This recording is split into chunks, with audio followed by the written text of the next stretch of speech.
everyone, and welcome back. Speak with Stite channel. I'm Emily, and I'm so happy to be here with you all today.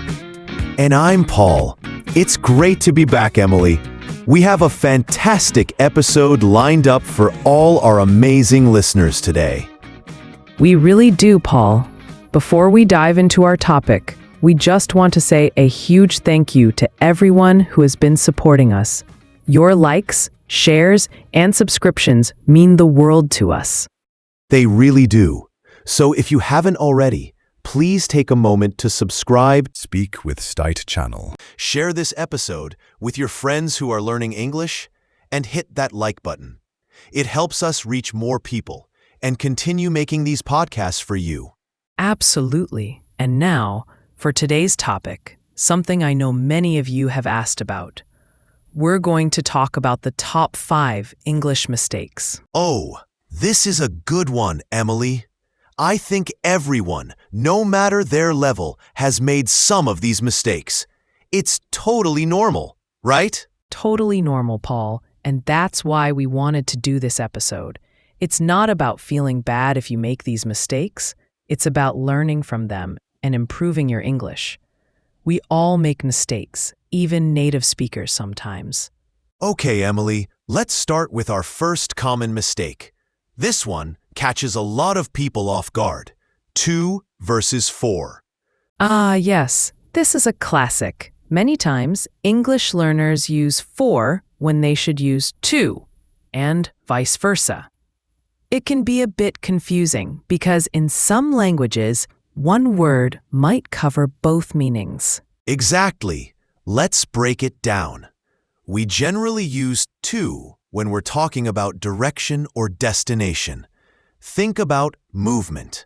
For example, I'm going to the store. You're moving in the direction of the store. That's a great way to think about it. Or, I walk to school every day. You're going in the direction of the school. It's about movement towards something. Right. Now, 4 is usually used to indicate purpose or benefit. So I bought this present for my mom. The purpose of buying the present is for your mom. She benefits from it. Yes, that makes sense. Another example. This cake is for the party. The purpose of the cake is the party. Or, I study English for my job. The benefit of studying English is for my job.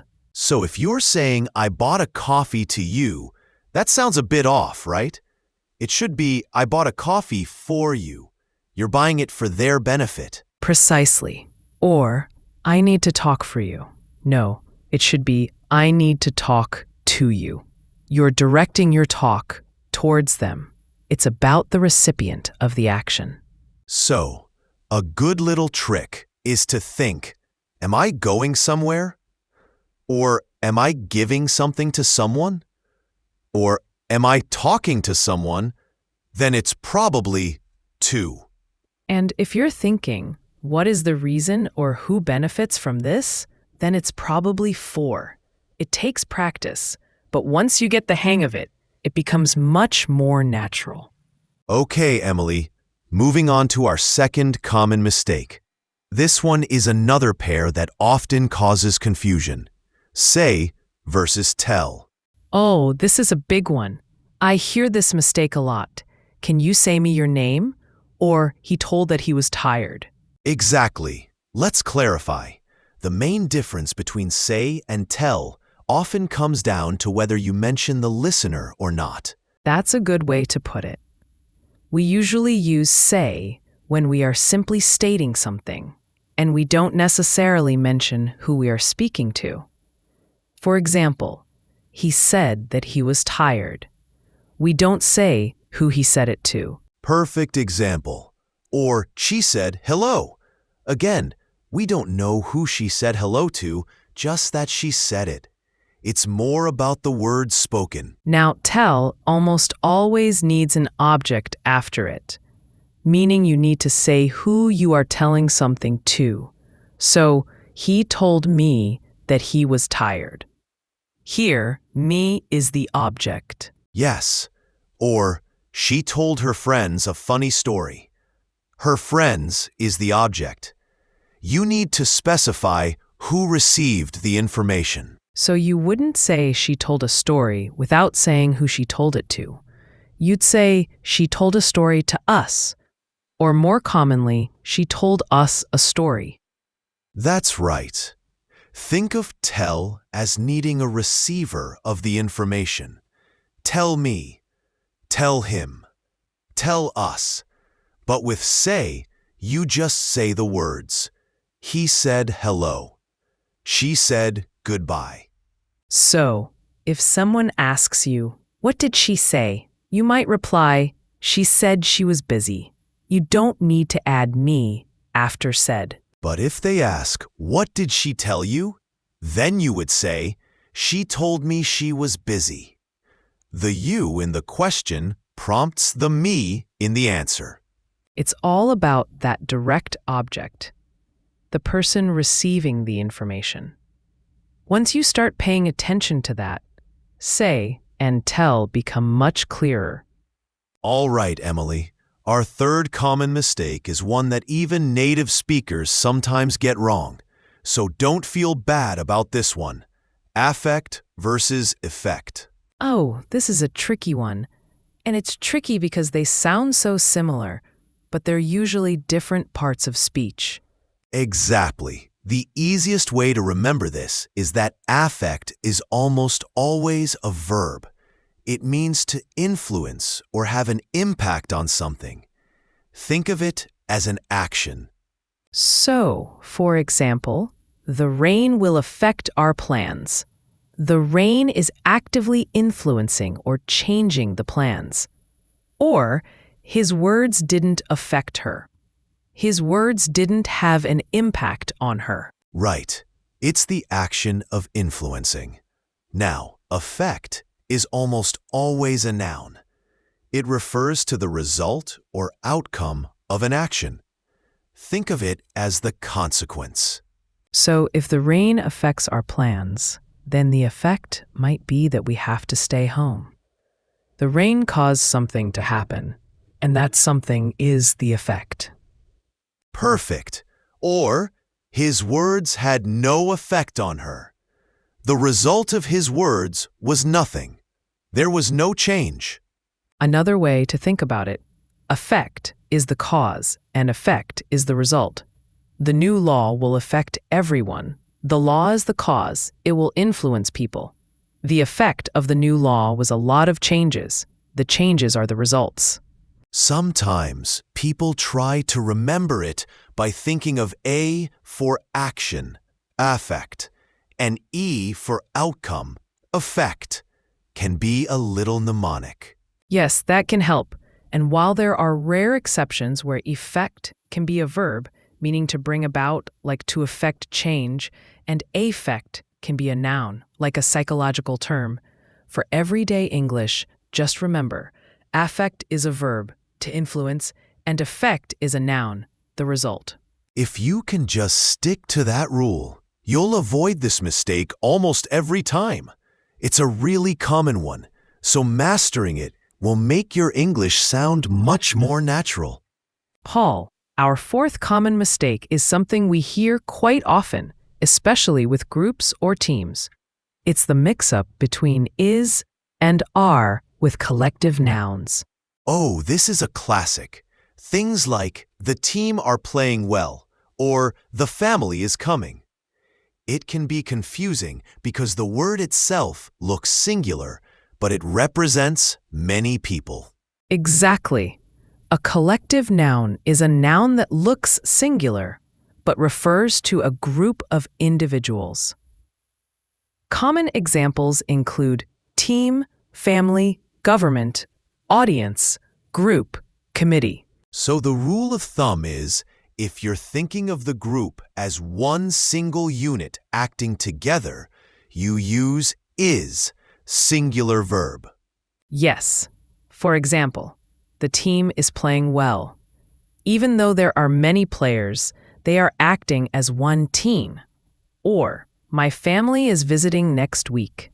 They are coming as one unit, my family. Right. Or, the government is meeting today. The government acts as a single entity making decisions.